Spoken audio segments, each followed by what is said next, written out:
po, congrats kay Maestro 21 TV. Congrats! Siya pong pinanghalpon na Best Reactor ngayong buwan po ng January 2024.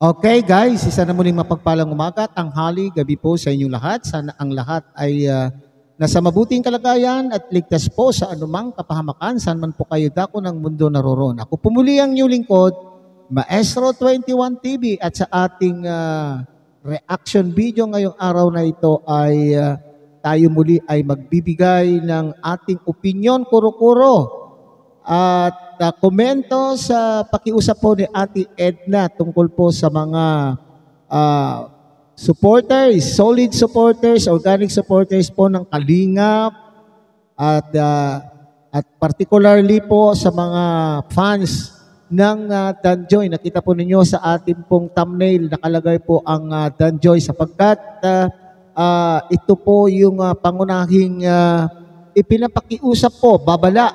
Okay, warning. Okay, kumbaga warning po ni Ate Edna Vlog sa mga taga-suporta, solid supporters nga po ng Danjoy. Okay.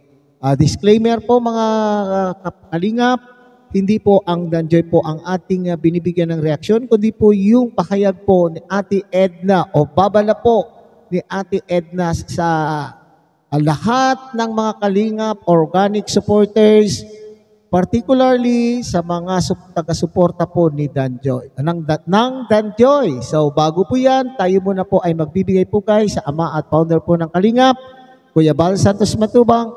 Tangkilikin din po natin Ate Edna Vlog, Kalingap Rob, Kalingap Dan, Kuya Brooks Vlogs, and Ruel of Malalag, at suportahan din po ang munting channel na ito sa pamamagitan po ng inyong pag-like, share, and subscribe.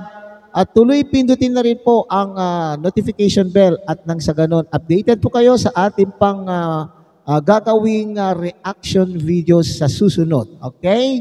At likewise sa ating po mga kasamahan po dyan sa Karepa, Kalingap Reactor Partners, sa pamumuno po yan ng ating Presidente Javier De Leon aka Birador. At tangkilikin din po natin ang ating mga Kalingap Partners, Kalingap Charity Vloggers, lalong-lalo na po ang ating mga kasamahan na nakatalaga po sa iba't ibang Kalingap landing pad sa ating sa iba't ibang dako po ng ating bansa. At sa inyo rin po, mega loud shout out sa ating mga organic supporters ng Kalingap and sponsors. At ganun din po sa ating mga kapatid po dyan sa Team Siomay ng Kalahi Community at ng buong Kalahi Community. Okay? Sabi po nga natin, ang ating pong paksa ay tungkol po sa babala, warning ni Ate Edna sa ating lahat na nandito sa loob ng Kalingap. So, ito po nga po ang isang video, maikling video na kinuha ko po sa kanyang live.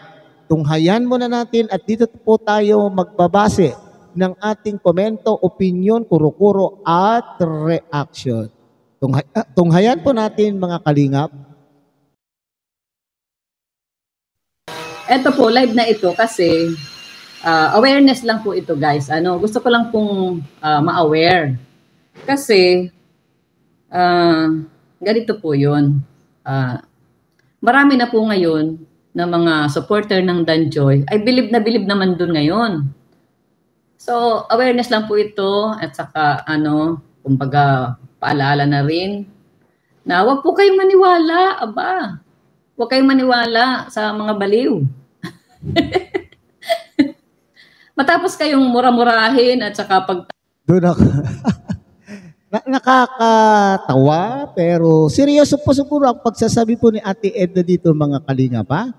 Huwag daw po tayong maniwala sa mga baliw. Okay? Pagkatapos pong binalakura. Okay? So bakit kaya sinasabi po ni Ate Edna? Okay, hindi po tayo. Okay, disclaimer. Hindi po tayo ang nagsabi na baliw kung sino man po ang tinutukoy po dito ni Ate Edna pero alam ko po, kilala po nyo kung sino po yung tinutukoy po dito ni Ate Edna mga Kalingap ha? So hindi po tayo nagsabi ng baliw. Huwag daw po tayong maniwala, babala, warning. Okay, sabi niya, at paalala, pagkatapos daw kayong balahurain, okay, so kung ating pong matatandaan nung panahon po, nung panahon po na may kaguluhan tungkol po, dun yung nagsisimula pa lamang po ang community po ng Danjoy. Okay? Nung panahon na ang mga ilang fans ay sumisigaw, hindi ilang fans, ang mga fans ay sumisigaw po ng Danjoy, di ba? Sila po ay nanggagalaiti, sila po yung nagagalit na parang akala po nila ang kanila pong iniidolo. Sa feeling po nila, ang kanila pong iniidolo ay inaapi ng mga fans na gustong buuin ang Danjoy. Di po ba? At sila po yung mga nanguna at sila po ay nanawagan. Okay. Siya po ang nanawagan at nagboluntaryo na sinasabi po niya, siya po ay nagbubuluntaryong tagapagtanggol. Tagapagtanggol po nung si Miss M, di po ba? Tagapagtanggol daw. So ibig sabihin, ito yung sinasabi po ni Ate Edna na huwag daw pong maniwala. Kasi ano po ang nangyari ngayon? Nagbuluntary yung tagapagtanggol, pero ngayon, ay nako, siya ngayon po ang binabakbakan. Okay? So may experience na po si Ate Edna. And I think Ate Edna is the right person na magsabi nito sapagkat marami po siyang karanasan dito sa taong itong mga kalingap. So, makinig po tayo, maniwala at makinig po tayo kay Ate Edna Vlog. Tawanan, tapos mga Danjoy, ayan, di ba? Oy, kahit pa pumasok sa iyo si Kuya Bal sa live mo, hindi ka pa rin kalingap. Akala mo, tanggap ka ng kalingap. Uy, hindi kayo tanggap ng kalingap, ha? Ang saklap. Ang sakit pakinggan, di po ba, mga kalingap? Ay, inako. Kung ako po yung sinabihan na nito ay, nako, parang punyal na itinarak sa aking puso kung ako ay sinasabihan po ni Ate Edna dito. Okay, so, inulit-ulit ni Ate Edna Vlog, hindi daw po siya kalingap. Sa makatweet, kung hindi kalingap ay tayong mga taga-suporta, tayong mga solid kalingap supporters, organic kalingap supporters, dapat wag natin po doon ibibigay ang ating suporta. Yun ang maliwanag po dito. So na malinaw, bagamat siya daw po ay pumasok sa kanyang live, si Kuya Bal, ay hindi ibig sabihin na siya po ay kalingap na. At siya po ay mayroon ng karapatan. Mayroon ng karapatan tawaging kalingap at mag-content tungkol po sa kalingap. Ito sinasabi po ni Ate Edna, hindi tanggap na napakasakit pong pakinggan, hindi po ba? Napakasakit, Kuya Eddie. Nako. Ay pagpatuloy po natin. Mga baliw lang din yung tatanggap sa inyo, mga hindi solid kalingap. Matapos ninyong utuutuin. Ano yan? Balahurain, murahin, ipahiya sa mga thumbnail nyo. Tapos ngayon, alam niyo po ba kaya si M ay umalis? Kasi gawa niya. Gawa nila, di ba? Umalis ka na dyan, susuportahan ka namin. O, di ba? Nandito kami. Susuportahan. Dito sa puntong ito, mga kalingap, ay parang, talagang naniniwala po ako, okay? Kaya naglakas ng loob po si M na magkaroon o magtatag ng sarili po niyang community dahil sa kanilang buyo. Yung dahil sa pagtutulak ng mga supporters na ito na akala mo ay hanggang sa dulo ng walang hanggan ay sila po ay susuporta. Okay. Kaya naman po, nagkalakas ng loob po itong si M na umalis sa kalingap dahil sa kanila pong pangako, mga pangako na sila po ay nandyan, sumusuporta hanggang sa kanilang huling hininga. Okay, so yan. Namin, nandito lang kami. Oh. Nung umalis yung isa, at kanilang sinuportahan ng ilang buwan, ayan, ngayon, nabaliktad ang panahon. Ano sinasabi? Sayang ang suporta namin sa iyo, ganyan ka pala, ganitong ugali mo, sisiraan na niya. Yan. Ganyan guys yan. Alam ko, kilala na ninyo yan. O, paalala ko po ito ha, mga Danjoy, supporters. Wag po kayong pauto. Inuuto lang kayo niyan. Kunyari ay Danjoy. Sorry. Nako, gusto lang niyan suportahan niyo sila kasi wala siyang mapuntahan naman. Kaya ang tawag dito, humahanap na naman siya, aying-aying. Aying-aying kung sino. Alright, so mga kadanjoy, mag-ingat-ingat po tayo, okay? Kaya po naman po sinasabi po ni Ate Edna ito mga kalingap kasi baka kayo po ay nakakalimot kung paano nagsimula nung kayo po ay ang nagsisimula pa lamang po ang Danjoy Love Team or Danjoy Community, pinagtatawanan po kayo at ipinagtatanggol po nila si M dahil inaakala po nila na siya po ay naagrabyado po ng kalingap nang dahil sa hindi naman pagtangkal, pagtigil, okay? Pagtigil sa Love Team at gustong isalpak nga po ang Danjoy Love Team. Di ba? Maalala nyo na po yan mga Danjoy supporters. Yun po yung sinasabi. At sinasabi rin po dito ni Ate Ed na mga Danjoy Love Team kasi naobserbahan din po, marami rin po kaming nakikita doon na mga Danjoy supporters. Nandun po, usyosyo ba?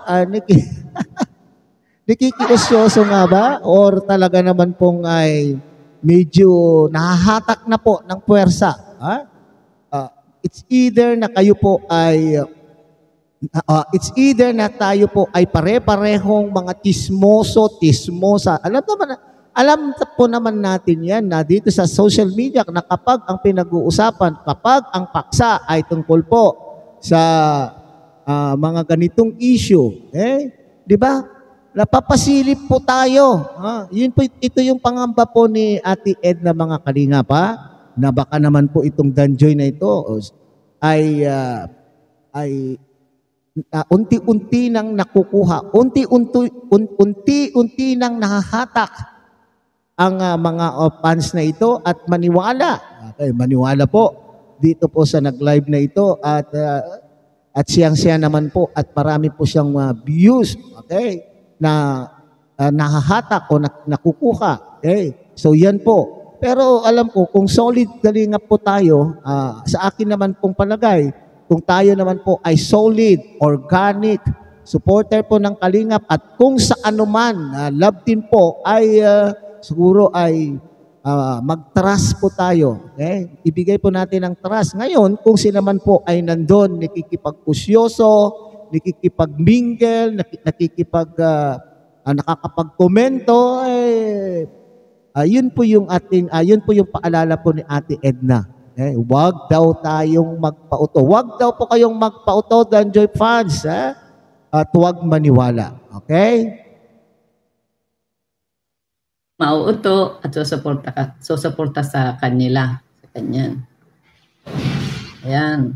Mga ka-Danjoy, wag po kayong pauto. Wag kayo. May mga naabasa kasi po ako dun sa comment sa live niya na mga Danjoy, believe na naman. Nako. Yung mga Danjoy supporters po, believe. Yan. So, natauhan na daw sila. Kaya Nako. Tawag dito. Ito na, si Joy pala niyan dapat na suportahan. Nako. O, diba? Independent daw sila pero hindi nakakaalis sa ano yung pangalan nila? May pangalan sila. Pangalan ng isang sikat na vlogger. Pero hindi sila makaalis sa kalingap. Masaya na kami sa Danjoy. Walang toxic. Yan nga, ay yung mga nasa Danjoy. Unti-unti na, nagsusupport na doon. Nako. Naniniwala na, tuwang-tuwa doon sa live. Naniwala na porque pinupuri ang Danjoy ay wag po kayong maniwala at lahat ng pinasok niyan, sa una pinupuri niyan. Tapos, ang ending po niyan lagi, aaway. Tapos, lahat ng tinulong niya, ibabaoy. Alam niya, ibabaoy. Yung yung sasabihin niya, sinuportahan pa naman kita.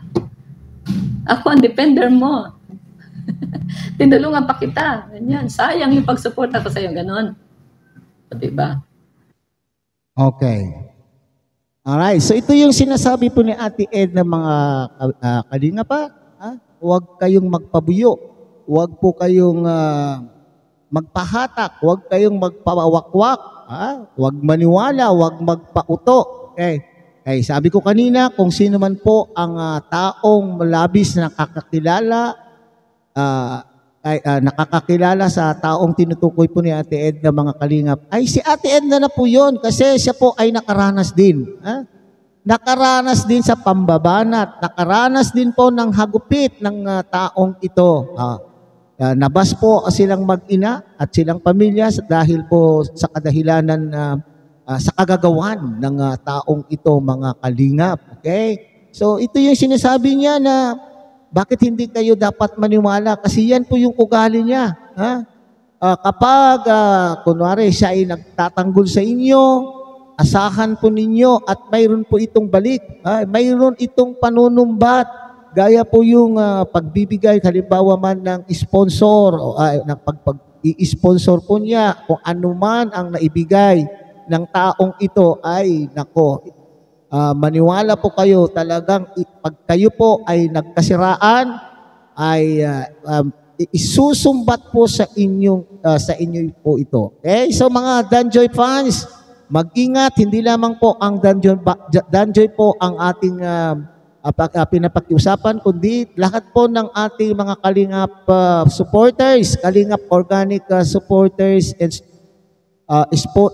organic supporters, okay? Lahat. Kasi hindi lamang po yung target po ay si Danjoy Love Team po dito. May nababanggit din siya. Jom Carl, LC, nako. Tama po yung sinasabi po, observation. Tama po yung observation po ng isang komento, isang supporter na binasa po ang comment. Binasa po ni Ate Edna ang kanyang comment na sinasabi ay okay na, smooth sailing na, smooth na yung Danjoy community, parang wala naman po tayong naririnig na kaganapan. Okay? Wala tayong naririnig na awayan dyan po sa community po ng Danjoy at wala rin pong toxic na sinasabi. Wala nang toxic. Nako, kapag doon sa kabuuan po ng live, sinasabi po ni Ate Edna na ito din po sina Dan, Kalingap Dan, Papa Dan at si Joy ay kinakailangan din mag-ingat. Baka mamaya aali-aligid kung kunwari daw ay interviewin, kunwari magsasabi na sila po ay supporter. Alalahanin po ninyo kung paano nagsimula, kung paano humiwalay si M. Alright, so harinawa ay mapakinggan po ang pakiusap po ni Ate Edna sa lahat. Okay. Alright, particularly sa community po ng Danjoy. So hanggang dito na lamang po tayo mga kalingap. Muli ating suportahan Kuya Bal Santos Matubang, Ate Edna Vlog, Kalingap Rob, Kalingap Dan, Kuya Brooks Vlog, and Ruel of Malalag. At siyempre, nakikusap din po ang inyong lingkod. Sana idamay na rin po ninyo ang munting channel na ito sa inyong suporta sa pamamagitan po ng pag-like, share, and subscribe. At tuloy pindutin na rin po ang notification bell at nang sa ganun ma-update po kayo sa iba pa pong mga reaction videos na atin pong gagawin. Muli, isang mapagpalang umaga, tanghali, gabi po sa inyong lahat. Mabuhay po kayo and God bless everyone.